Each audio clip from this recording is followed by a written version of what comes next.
Depuis quelque temps, les universités publiques de Côte d'Ivoire sont tourmentées par un certain nombre de problèmes. C'est entre grève des enseignants et manque d'équipement pour la formation que les étudiants recherchent leurs repères. Mais comment vivent-ils cette situation? Que pensent-ils aujourd'hui de la formation qu'ils suivent dans ces différentes universités?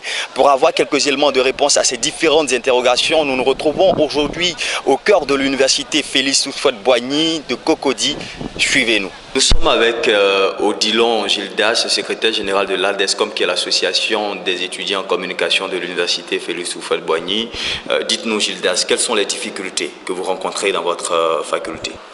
Il faut dire que d'abord, au sein de l'université, les difficultés sont vraiment de grand nombre. Mais particulièrement au niveau du département de la communication, la première des choses, c'est quoi? C'est qu'il y a un problème d'équipement. Nous prenons l'exemple de, vous voyez la salle qui est là. C'est une salle qui a été équipée à plus de, si vous pouvez filmer, même vous verrez, c'est une salle de radio, de prise de son. Ça fait 2 studios qui sont évalués, estimés à plus de 100 millions. Il faut dire, depuis l'ouverture de l'université, cette salle-là, elle est fermée. Nous sommes avec le secrétaire général de la FECIFLASH, Obité Arnaud, avec quelques membres de son bureau.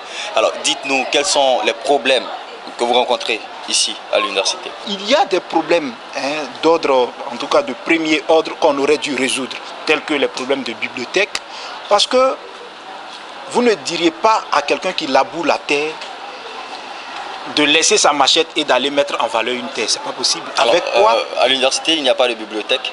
Il y a en tout cas, il y a quelque chose qui est construit, on dit bibliothèque, mais elle n'est pas équipée.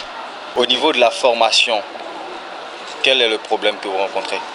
Il y a un déficit d'enseignants, et puis il y a aussi la qualité de l'enseignement qui est en baisse. Quand vous parlez de qualité, qu'est-ce qui manque selon vous? Je veux parler des amphis. Il faut qu'il y ait des amphis, suffisamment d'amphis. Il faut que les enseignants eux-mêmes soient dans les conditions. Quand ils rentrent en amphi, il y a la climatisation, il y a les micros, il y a tout ce qu'il faut. L'enseignant se retrouve dans les conditions pour pouvoir donner l'enseignement. Ici, à l'université, parmi tant de difficultés, nous avons une difficulté qui est, on peut dire, une difficulté mineure, mais quand même qui reste une difficulté.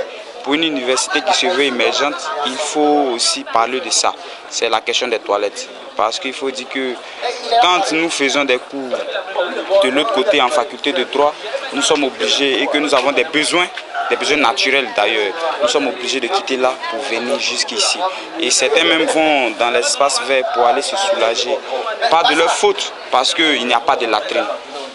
Nous sommes toujours au cœur de l'université Félix Houphouët-Boigny pour ce numéro de point de vue et nous sommes avec Assa Etienne, secrétaire général de la Ligue ivoirienne des groupements estudiantins et scolaires. Il est aussi avec quelques membres de son bureau et les présidents de section. Il y a aussi une actualité aujourd'hui qui a pris quand même, je veux dire, la Côte d'Ivoire actuellement, c'est le problème du détournement de fonds ou des inscriptions frauduleuses ici à l'université Félix Houphouët-Boigny. En tant que leader d'un groupement estudiantin, quel est votre point de vue sur ce sujet? Bon, ça aussi, nous ne passons pas aussi par plusieurs chemins. Il y a une chose qui est claire. Il y a que des étudiants se sont fait arnaquer, grugés par d'autres étudiants. Ce n'est pas à l'administration. Comment ça s'est passé? D'autres étudiants se sont joués les intermédiaires du webmaster du site de l'université. Ils sont passés rencontrer d'autres étudiants pour leur dire qu'il y a des remises sur les frais d'inscription et que s'ils réussissaient à avoir 10 étudiants, ils feraient des remises sur les frais d'inscription. Donc les étudiants ils se mettent en groupe, ils vont lui donner leur argent et puis ce monsieur, il va dans un réseau mafieux. Vous avez pu identifier les Oui, le webmaster, il est à la MACA actuellement, il a été arrêté, il a reconnu.